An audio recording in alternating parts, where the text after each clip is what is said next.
ఓం శుక్లాంబరధరం విష్ణుం శశివర్ణం చతుర్భుజం ప్రసన్నవదనం ధ్యాయేత్ సర్వవిఘ్నోపశాంతయే. ఓం శ్రీకృష్ణ పరబ్రహ్మణే నమః. శ్రీమద్భగవద్గీతా అథ ప్రథమోऽధ్యాయః అర్జున విషాదయోగః. 42వ శ్లోకం. సంకరో నరకాయైవ కులజ్ఞానాం కులస్య చ పతంతి పితరో హ్యేషాం లుప్తపిండోదక క్రియాః. కృష్ణ, ఈ ప్రకారంగా కులస్త్రీలు స్వేచ్ఛగా తిరిగితే, వర్ణ సంకరం జరిగితే, కుల వ్యవస్థ నాశనమైతే దీనికి కారణం అయిన వాళ్లంతా కులఘాతకులు అవుతారు. అటువంటి వాళ్ళు నరకానికి పోతారు. అటువంటప్పుడు ఈ యుద్ధంలో చచ్చిన వాళ్లకు జలతర్పణాలు ఎవరు విడుస్తారు? పిండ ప్రదానం ఎవరు చేస్తారు? వారిని ఉత్తమ లోకాలకు ఎవరు పంపిస్తారు? ఈ యుద్ధంలో మరణించిన వాళ్లకు అంత్యక్రియలు, శ్రాద్ధకర్మలు, జలతర్పణాలు, పిండ ప్రదానాలు లేకపోతే వారంతా అధోగతి పాలవుతారు కదా. తలచుకుంటేనే అంతా అయోమయంగా ఉంది. దీనికంతా ఈ యుద్ధమే కారణం కదా. ఆలోచించయ్యా. 43.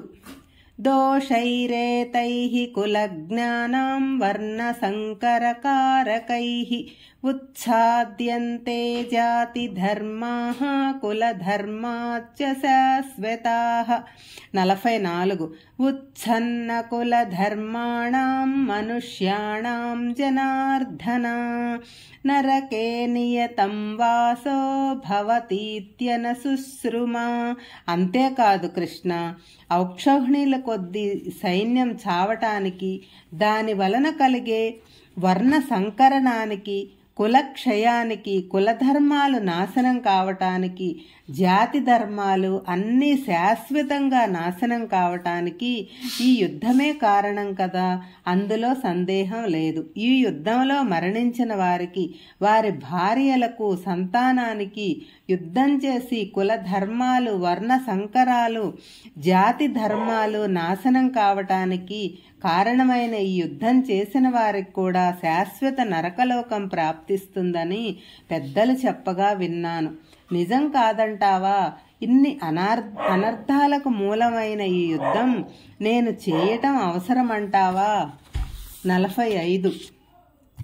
అహో బత మహత్యాపం కర్తుం వ్యవసితా వయం యద్రాజ్య సుఖలోభేన హంతుం స్వజనముద్యతాః.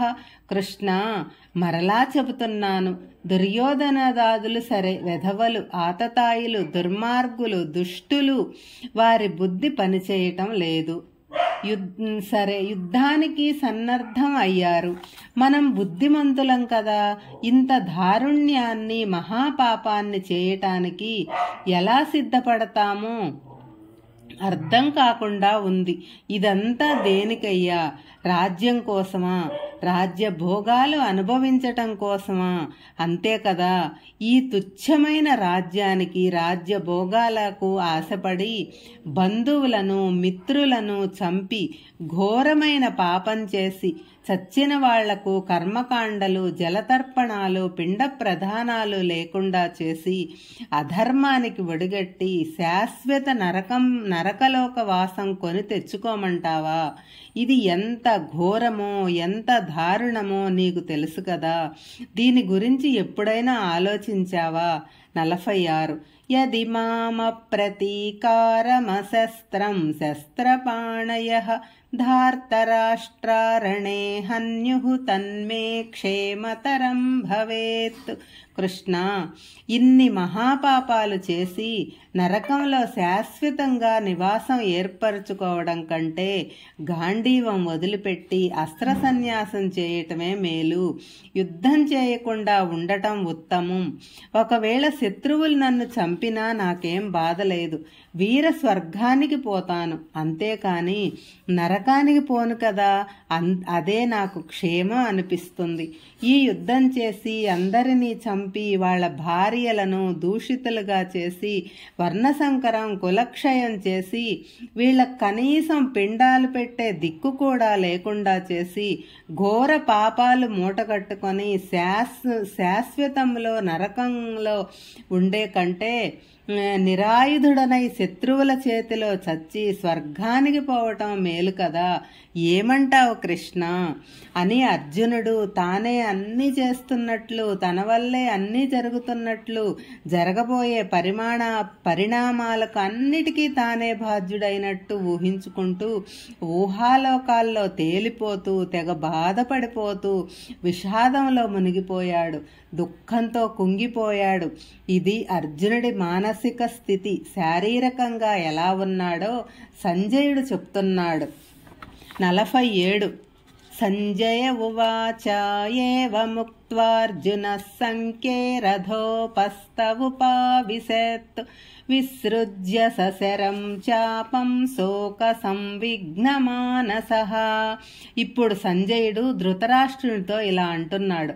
మహారాజా, ఈ ప్రకారంగా అర్జునుడు మనసంతా శోకంతో, శత్రువుల మీద దయతో, జాలితో, కరుణతో నిండినవాడై తాను యుద్ధం చేస్తే పాపం వస్తుందని, యుద్ధం చేసి పాపం మూటగట్టుకోవటం కంటే శత్రువుల చేతిలో చావటం మేలు అని తలచి తన గాంధీవాన్ని అస్త్రశస్త్రాలను కింద పెట్టేసి రథం వెనుక భాగాన ఏమీ చేతకాని వాని వలె కింద కూర్చున్నాడు.